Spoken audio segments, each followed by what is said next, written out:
ओम शांति। आजिर मुरली 27/2/25 पाप दादा मधुवन। मुरलीर सारांश मिठे बच्चे, प्रकृत सत्संग केवल ज्ञान मार्ग ही होता है। एबे तुमे माने सत् पितांक संगरे बसीछ। बाबांग स्मृति रे रहिबा अर्थ सत्संग करिबा। प्रश्न, वर्तमान ही तुम मानंकु सत्संगर आवश्यकता रही काहेकि? उत्तर, कहीं तम प्रधान आत्मा एकमात्र सत् पिता, सत् शिक्षक, सद्गुरु संग द्वारा ही सत प्रधान अर्थात कलारू गोरा होई पारिबो। सत्संग बिना निर्बल आत्मा बलवान होई पारिबो नाही। बाबांकर संग द्वारा आत्मारे पवित्रतार बल आसी थाए। 21 जन्म पई तार भेड़ा पारी होई जाई थाए। ओम शांति। पिला माने यही सत्संगरे बसिछंती। प्रति कल्पर संगमरे ही पिला माने यही सतर संगरे बसी थांती। दुनिया रे एक कथा केही हेले जानती नहीं जे सतर संग काहाकू कुहा जाउछि। सत्संग शब्द अविनाशी चाली आसुछि। भक्ति मार्ग रे मध्य कहि थांती आमे अमुक सत्संग को जाउछु। वास्तव रे भक्ति मार्ग रे केही सत्संग को जाई न थांती। ज्ञान मार्ग रे ही प्रकृत सत्संग होई थाए। वर्तमान तुमे माने सतर संगरे बसीछ। एबे आत्मा माने सत परमात्मा बाबांग संगरे बसीछंती। अन्य कोनोसी स्थान रे आत्मा माने परम पिता परमात्मा संगरे बसी न थांती।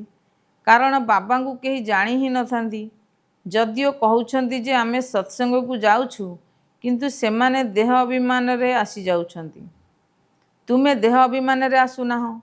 तुमे भाबुछ आमे आत्मा सत बाबांग संगरे बसीछु। अन्य कोनोसी मनुष्य सतर संगरे बसी पारी न थांती।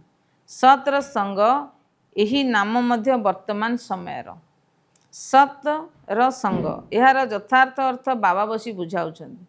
तुमे आत्मा माने एबे परमात्मा पिता जी कि सत्य अटंती तांको साथी रे बसीछ।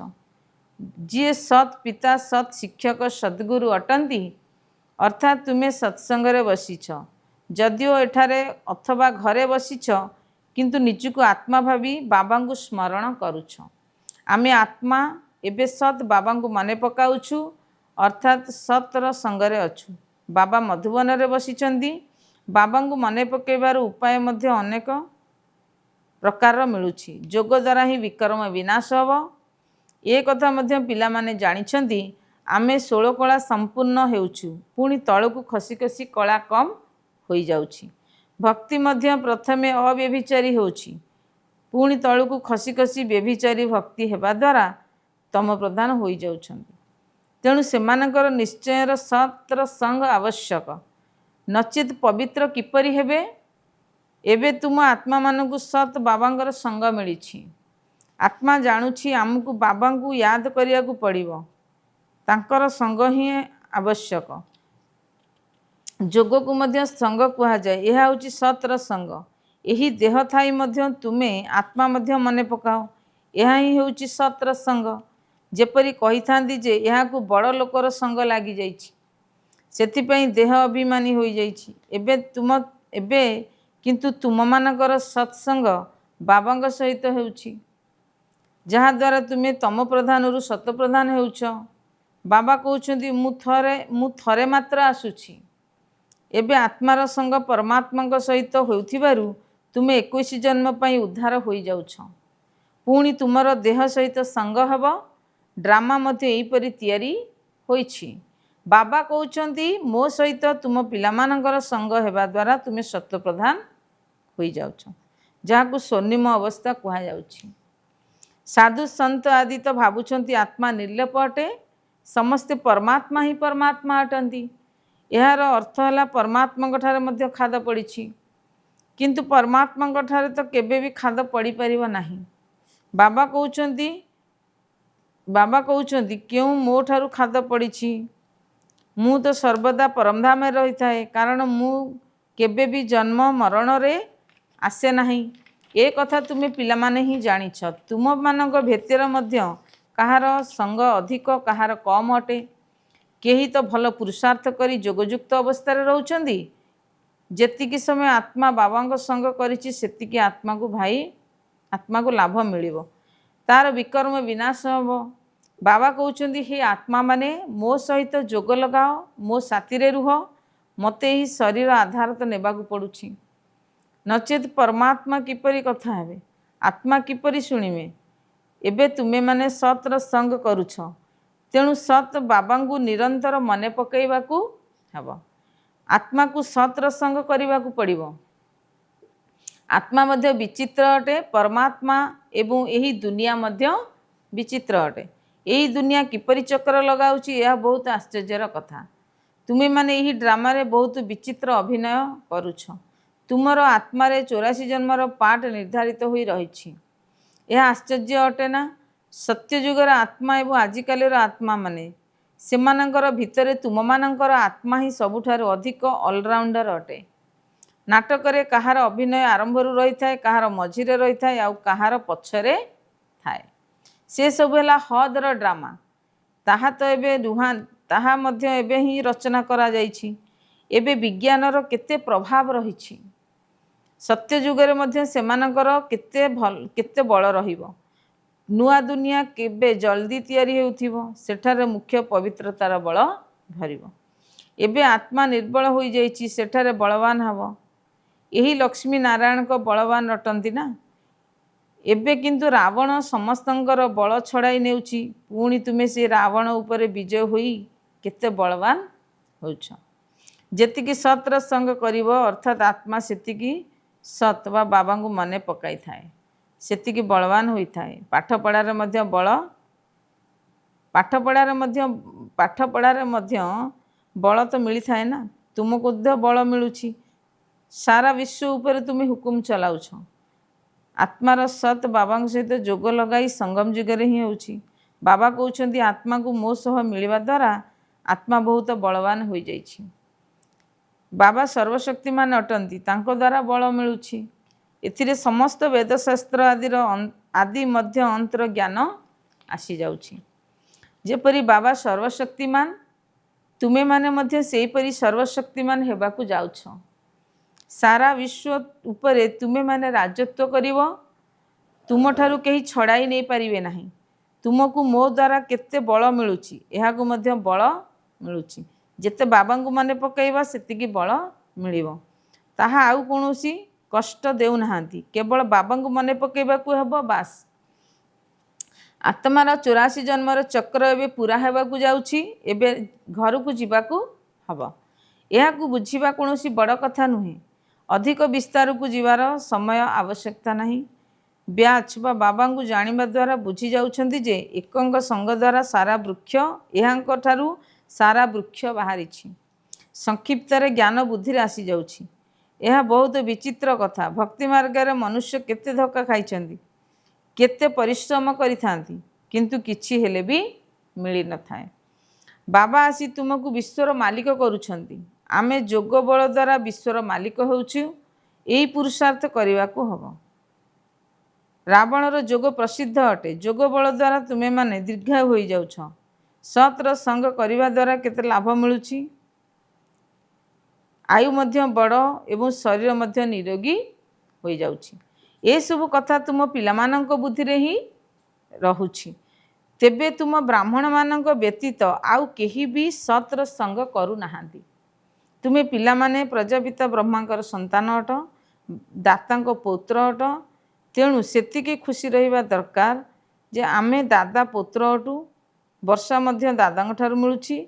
एहा ही जोगर यात्रा अटे।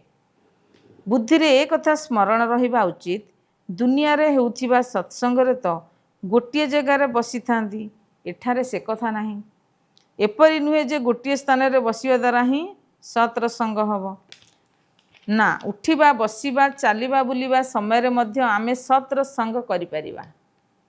जदि आमे तांकू मने पकाउथिबा। जदि जोग न करूछ तेबे निश्चिंत देह अभिमान अछि। देह तो असत जिनिस अटे ना। देह को सत बोली कुहा जीव नाही। शरीर तो जड़ 5 तत्व रे तैयारी होइछि। एथिरे आत्मा न रहिले चल प्रचल होई परिबो नाही। मनुष्यर शरीर तो कौनसी मूल्य नाही।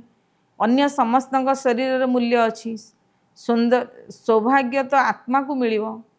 ମୁଁ ଅମୁକ, ଏ କଥା ତ ଆତ୍ମା କହୁଛି ନା। ବାବା କହୁଛନ୍ତି ଆତ୍ମା କିପରି ହୋଇଗଲାଣି, ଅଣ୍ଡା କଇଁଛ ମାଛ ଆଦି ସବୁ ଖାଇଯାଉଛନ୍ତି।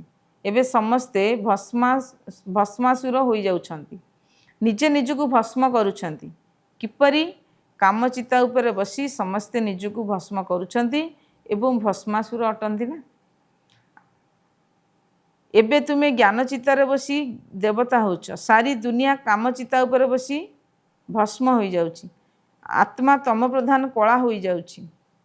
ବାବା ପିଲାମାନଙ୍କୁ କଳାରୁ ଗୋରା କରିବା ପାଇଁ ଆସିଛନ୍ତି।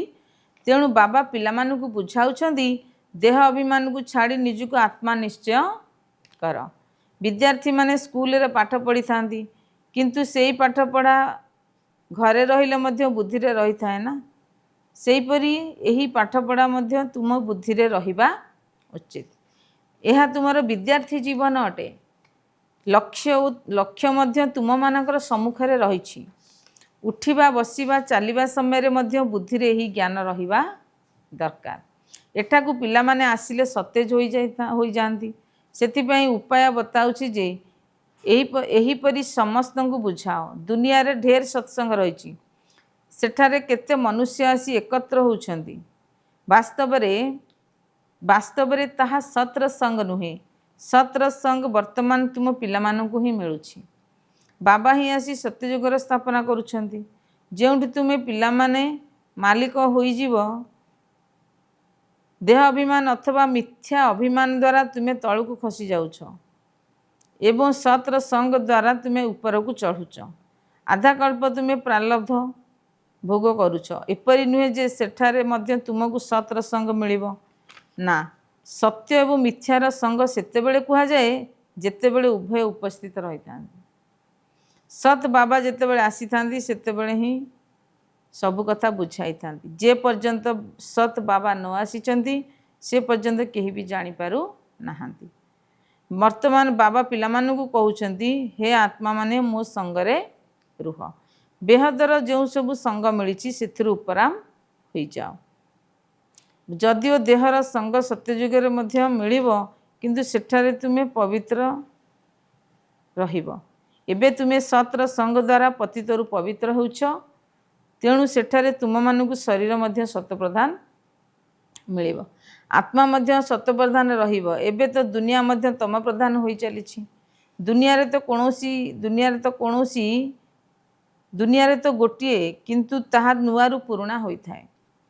ନୂଆ ଦୁନିଆରେ ବାସ୍ତବରେ ଆଦି ସନାତନ ଦେବୀ ଦେବତା ଧର୍ମର ଥିଲା।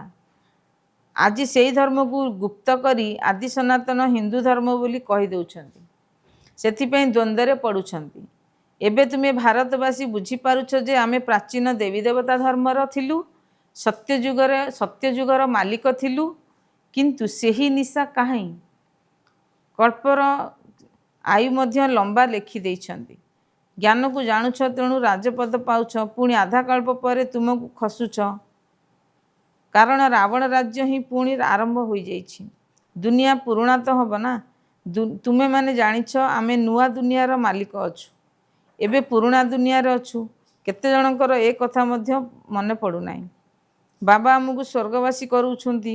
ଅଧାକଳ୍ପ ପର୍ଯ୍ୟନ୍ତ ଆମେ ସ୍ୱର୍ଗବାସୀ ହେବା, ପୁଣି ଅଧାକଳ୍ପ ପରେ ନିଜକୁ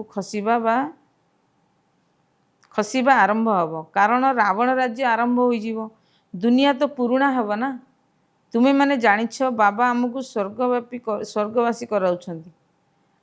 ଅଧାକଳ୍ପ ଆମେ ସ୍ୱର୍ଗବାସୀ ରହିବୁ, ପୁଣି ନର୍କବାସୀ ହେବୁ। ତୁମେମାନେ ମଧ୍ୟ ପୁରୁଷାର୍ଥର କ୍ରମାନୁସାରେ ମାଷ୍ଟର ସର୍ବଶକ୍ତିମାନ ହେଉଛ। ଏହା ହେଉଛି ଜ୍ଞାନ ଅମୃତର ଢୋକ ବା ଖୋରାକ। ଶିବବାବାଙ୍କୁ ପୁରୁଣା କର୍ମେନ୍ଦ୍ରିୟ ମିଳିଛି, ନୂଆ କର୍ମେନ୍ଦ୍ରିୟ ତ ମିଳୁନାହିଁ। ପୁରୁଣା ବର୍ଷା ମିଳୁଛି। ବାବା କହୁଛନ୍ତି ପୁରୁଣା ବାଜା ମଧ୍ୟ ମିଳୁଛି। ବାବା ବାନପ୍ରସ୍ଥ ଅବସ୍ଥାରେ ହିଁ ଆସିଥାନ୍ତି। ପିଲାମାନେ ଖୁସି ହେଲେ ବାବା ମଧ୍ୟ ଖୁସି ହେଉଛନ୍ତି। ବାବା କହୁଛନ୍ତି ମୁଁ ପିଲାମାନଙ୍କୁ ଜ୍ଞାନ ଦେଇ ରାବଣ ରାଜ୍ୟଠାରୁ ମୁକ୍ତ କରିବା ପାଇଁ ଆସିଥାଏ। ଅଭିନୟ ତ ଖୁସିରେ ହିଁ କରାଯାଏ ନା। ବାବା ବହୁତ ଖୁସିରେ ଅଭିନୟ କରୁଛନ୍ତି। ବାବାଙ୍କୁ କଳ୍ପ କଳ୍ପ ଆସିବାକୁ ପଡ଼ୁଛି। ଏହି ପାଠ କେବେ ବନ୍ଦ ହୋଇନାହିଁ। ତେଣୁ ପିଲାମାନଙ୍କ ଭିତରେ ବହୁତ ଖୁସି ରହିବା ଦରକାର। ଯେତେ ସତ୍ର ସଙ୍ଗ କରିବ ସେତେ ଖୁସିରେ ରହିବ। ଯୋଗ ବହୁତ କମ୍ କରୁଛନ୍ତି, ସେଥିପାଇଁ ଖୁସି ନାହିଁ। ବାବା ପିଲାମାନଙ୍କୁ ସମ୍ପତ୍ତି ଦେଉଛନ୍ତି। ଯେଉଁ ସନ୍ତାନମାନଙ୍କର ହୃଦୟ ସ୍ୱଚ୍ଛ, ତାଙ୍କ ପ୍ରତି ବାବାଙ୍କର ବହୁତ ସ୍ନେହ ରହିଛି। ସଚ୍ଚା ହୃଦୟ ଉପରେ ସାହେବ ଖୁସି ହୋଇଥାନ୍ତି। ଯେଉଁମାନଙ୍କର ଚିନ୍ତନ, ଯେଉଁମାନଙ୍କର ଭିତର ବାହାର ସ୍ୱଚ୍ଛ, ବାବାଙ୍କର କର୍ତ୍ତବ୍ୟରେ ସହଯୋଗୀ ହୋଇଥାନ୍ତି, ସେବାରେ ତତ୍ପର ରହିଥାନ୍ତି, ସେଇମାନେ ହିଁ ବାବାଙ୍କର ପ୍ରିୟ ହୋଇଥାନ୍ତି। ତେବେ ନିଜ ମନକୁ ପଚାରିବା ଉଚିତ ଯେ ଆମେ ସଚ୍ଚା ସେବା କରୁଛୁ, ସତ୍ୟ ବାବାଙ୍କ ସହିତ ସଙ୍ଗ କରୁଛୁ। ଯଦିଓ ବାବାଙ୍କ ସହିତ ସଙ୍ଗ ନ ରଖିବ, ତେବେ ତୁମମାନଙ୍କର ଗତି କ'ଣ ହେବ? ସତ୍ୟ ବାବାଙ୍କ ସହିତ ସଙ୍ଗ କରିବା ଦରକାର। ଯଦି ଅନେକଙ୍କୁ ଏହି ରାସ୍ତା ବତାଇବ, ତେବେ ପଦ ମଧ୍ୟ ଉଚ୍ଚ ମିଳିବ। ସତ୍ୟ ବାବାଙ୍କ ଠାରୁ ଆମେ କେଉଁ ବର୍ଷା ପାଉଛୁ? ନିଜ ଭିତରକୁ ଦେଖିବା ଉଚିତ। ଏ କଥା ମଧ୍ୟ ଜାଣିଛ ଯେ ସମସ୍ତେ କ୍ରମାନୁସାରେ ଅଛନ୍ତି। କିଏ କେତେ ବର୍ଷା ପାଉଛନ୍ତି, ଆଉ କିଏ ଲାଭ କେତେ ପାଉଛନ୍ତି। ରାତି ଦିନର ଫରକ ରହୁଛି। ଆଚ୍ଛା, ଧାରଣା ପାଇଁ ମୁଖ୍ୟ ସାରାଂଶ 1 ନମ୍ବର, ତୁମମାନଙ୍କୁ ନିଜର ଏଇ ଦେହର ସଙ୍ଗଠାରୁ ଉପରାମ ରହିବାକୁ ହେବ। ଏକମାତ୍ର ସତ୍ ପିତାଙ୍କର ସଙ୍ଗ ଦ୍ୱାରା ପବିତ୍ର ହେବାକୁ ପଡ଼ିବ। 2 ନମ୍ବର, ଏହି ବିଦ୍ୟାର୍ଥୀ ଜୀବନରେ ଚାଲିବା ବୁଲିବା ସମୟରେ ମଧ୍ୟ ବୁଦ୍ଧିରେ ଜ୍ଞାନର ଚିନ୍ତନ ଚାଲିବା ଉଚିତ। ନିଜର ଲକ୍ଷ୍ୟ ଉଦ୍ଦେଶ୍ୟକୁ ସମ୍ମୁଖରେ ରଖି ପୁରୁଷାର୍ଥ କରିବାକୁ ହେବ। ସଚ୍ଚା ହୃଦୟରେ ବାବାଙ୍କର ସହଯୋଗୀ ହୁଅ। ବରଦାନ, ଆଜିର ବରଦାନ, ଅବ୍ୟଭିଚାରୀ ଏବଂ ନିର୍ବିଘ୍ନ ସ୍ଥିତି ଦ୍ୱାରା ପ୍ରଥମ ଜନ୍ମର ପ୍ରାରବ୍ଧ ପ୍ରାପ୍ତ କରୁଥିବା ସମୀପ ଏବଂ ସମାନ ହୁଅ। ଯେଉଁ ପିଲାମାନେ ଏଠାରେ ବାବାଙ୍କର ଗୁଣ ଏବଂ ସଂସ୍କାରର ପାଖାପାଖି ଅଛନ୍ତି, ସର୍ବ ସମ୍ବନ୍ଧରେ ବାବାଙ୍କର ସଙ୍ଗର ବା ସମାନତାର ଅନୁଭବ କରିଛନ୍ତି, ସେଇମାନେ ହିଁ ସେଠାରେ ରାଜକୀୟ କୂଳରେ ପ୍ରଥମ ଜନ୍ମର ପାଖାପାଖି ସମ୍ବନ୍ଧରେ ଆସିବେ। 2ରେ, ପ୍ରଥମ ଜନ୍ମରେ ସେଇମାନେ ଆସିବେ ଯେଉଁମାନେ ଆରମ୍ଭ ସମୟରୁ ଏ ପର୍ଯ୍ୟନ୍ତ ଅବ୍ୟଭିଚାରୀ ଏବଂ ନିର୍ବିଘ୍ନ ରହି ଆସିଛନ୍ତି। ତେବେ ନିର୍ବିଘ୍ନର ଅର୍ଥ ଏହା ନୁହେଁ ଯେ ଆଦୌ ବିଘ୍ନ ଆସିବ ନାହିଁ, କିନ୍ତୁ ବିଘ୍ନ ବିନାଶକ ବା ବିଘ୍ନ ଉପରେ ସର୍ବଦା ବିଜୟୀ ହୋଇ ରହିଥିବ। ଏହି 2ଟି ଯାକ ଲକ୍ଷଣ ଯଦି ଆଦିଠାରୁ ଅନ୍ତ ପର୍ଯ୍ୟନ୍ତ ଠିକ୍ ରହିଥିବ, ତେବେ ଯାଇ ପ୍ରଥମ ଜନ୍ମର ସାଥୀ ରହିବ। ସ୍ଲୋଗାନ, ଶାନ୍ତିର ଶକ୍ତି ଦ୍ୱାରା ନକାରାତ୍ମକକୁ ସକାରାତ୍ମକରେ ପରିବର୍ତ୍ତନ କର। ଓମ୍ ଶାନ୍ତି।